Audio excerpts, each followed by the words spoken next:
ఈ రోజు మీరు చూస్తే మన మిత్ర వాట్సాప్ గవర్నెన్స్ పెట్టాను. మీరు ఎక్కడికి పోయే పని లేదు. మీ ఫోన్ ద్వారానే అన్ని సర్టిఫికెట్లు మీరు తీసుకోవచ్చు. మీ ఫోన్ ద్వారానే ఏ పని కావాలని అడగచ్చు. భవిష్యత్తులో ఫోన్ కూడా ఆపరేట్ చేయని వాళ్ళు ఆ యాప్ కొట్టి మాట్లాడితే అది ఏఐ ద్వారా కన్వర్ట్ చేసి మళ్ళా యాక్షన్ తీసుకొని మళ్ళా మీకు సమాచారం ఇచ్చే బాధ్యత నాది. అది కూడా తొందరలోనే వస్తుంది. ఈరోజు మా ఇంటికి నీళ్లు రాలేదని మీరు చెప్తే నీళ్లు ఇచ్చి మళ్ళా నీళ్లు ఇచ్చారని చెప్పి మీకు మెసేజ్ పంపిస్తా. మీరు మాటల్లో చెప్తే మాటల్లోనే పంపిస్తా, టెక్స్ట్లో పంపిస్తే టెక్స్ట్లో పంపిస్తా.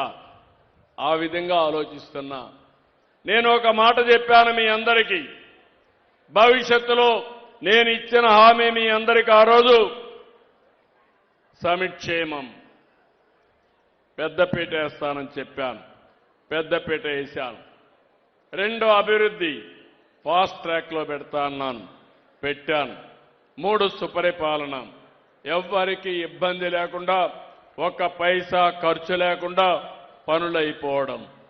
ఎమ్మెల్యే ఉన్నా లేకపోయినా ఆయన చేసే పనులు ఆయన చేస్తారు, కానీ పనులు మాత్రం నేరుగా మీరు చేసుకునే పనులు తీసుకొస్తాం.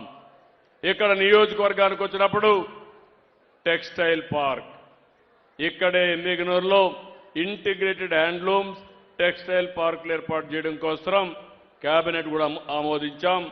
15 కోట్ల అంచనా వ్యయంతో చేపట్టే ఈ ప్రాజెక్టు కేంద్ర ప్రభుత్వ సహకారంతో మెగా టెక్స్టైల్ పార్క్ స్కీమ్ కింద 25-26 దీన్ని అభివృద్ధి చేస్తాం.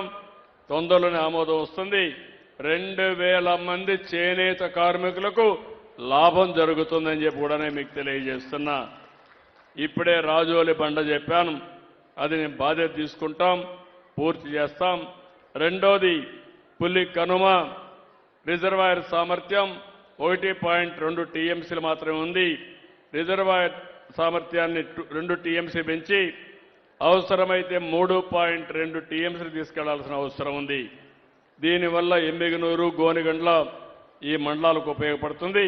తప్పకుండా దీనిపైన శ్రద్ధ పెడతాం. గురు రాఘవేంద్ర సివిల్ మెకానికల్ అన్నీ కూడా రిపేర్లు వచ్చాయి. 7 ఎత్తిపోతల పథకాలు ఉన్నాయి. దీనికి డబ్బులు కావాలన్నారు, 44 కోట్లు చెప్పారు. ఇమ్మీడియట్గా శాంక్షన్ చేసి అన్ని రిపేర్లు చేసి మీకు నీళ్లు ఇచ్చే బాధ్యత తీసుకుంటాం.